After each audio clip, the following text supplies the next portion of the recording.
Greetings, everybody. This is Fraser O'Leary, and I just wanted to give you, hopefully, just a 3-minute introduction to the preference and privacy settings and permissions in the O'Leary Academy so that you could go try these out. It's very important. Been working on this for a couple of weeks, and we just want to get you, as the parents, in a position where you can feel safe with your students interacting with stuff.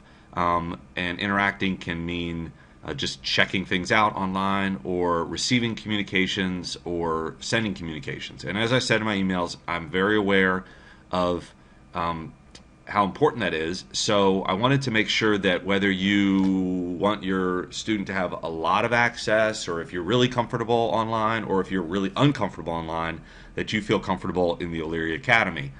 So let me just take a quick introduction as to how this will work, and my hope is that you will go online to the O'Leary Academy, update your preferences, and then send me feedback about what worked, what didn't. But the real goal is just to give you a quick introduction. Where I'm on the families page right now, and this is a list of the people who have pre-registered sort of for the spring pilot. And as you can see, the majority of these people are not showing their names. If on a previous round of setting privacy settings, people said, I'm okay with showing my full name, then they're listed here, okay? You have two iterations or two views. You have the student directory and the family directory. Right now we're looking at the family directory. If I switch over here, I'll see the student directory. Right now, because we haven't done privacy settings, I don't have any people's names on this. That will change as you change your preferences and other people change their preferences. Then you might start seeing some names pop up.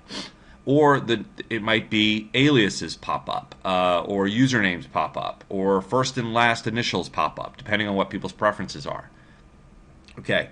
The other thing that you can see here is the list of courses, and this is kind of cool because you can go through here and just see what people are registered to take. Now, this is a preference. Whether other people can see your the things you've registered for. But I've turned that preference off right now just because I thought it would be interesting to show this. So some of the times as you guys are registering preferences here today, if you do it like on the first day I told you to do it, then they may not respond immediately because I'm going to be going in and backfilling the preferences. Okay, but you can see this. And then the other piece of this is, let me just go to my family. When I roll over, then right now, because my preferences are completely open, you can see information like what location I'm in, what classes I've signed up for. Okay, even if I had a picture there, you could see that. Whereas this family, because their preferences aren't much, they don't have anything. Okay, this family doesn't have their full name, doesn't have their location, but it does tell what classes they've chosen, and that's, I think, because I've done that. All right. So just to let you know, the other thing I want to show you is this.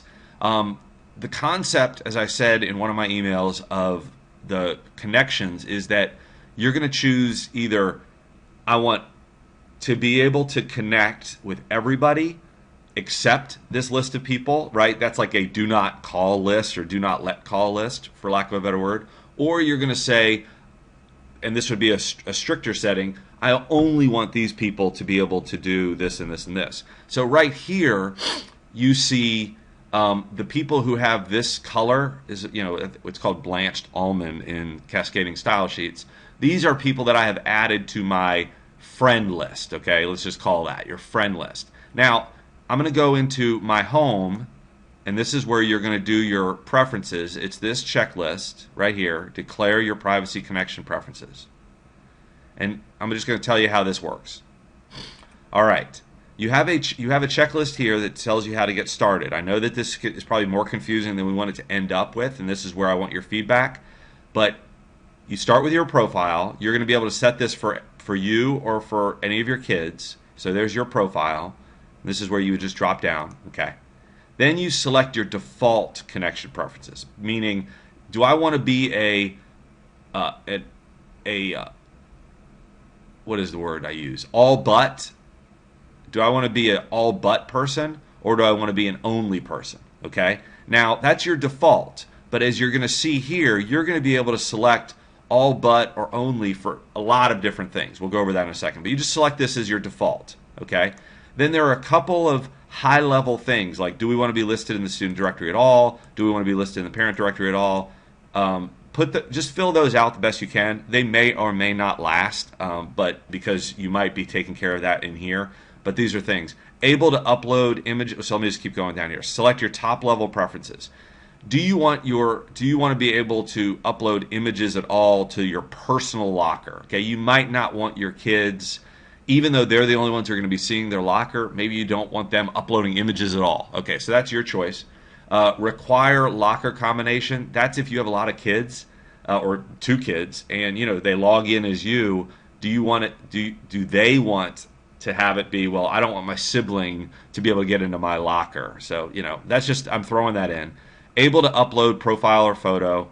Again, some things. All photos I think are going to be reviewed prior to display regardless of preferences. So that's just, again, do you want them to be able to do it? And then this is a restriction. Do you want your students to only be able to participate in supervised chats?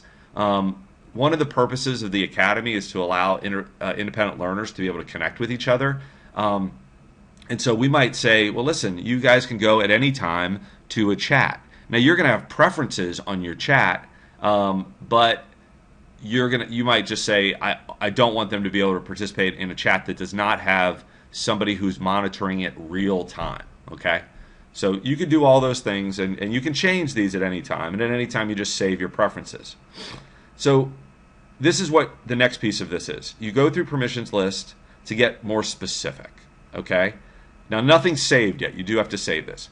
And what this is for each of the different areas, chat, receive, send, show, view, you can say, I want real-time chat to be an only my safe list, but I want for my student to be able to send messages to all but the people that I put on my all but list. Does that change? Yeah, all but. Okay, so this is just helping you really get granular. So let me just go through this very quickly, and then you can do it. Real-time chat permissions means this student can be involved in a real-time chat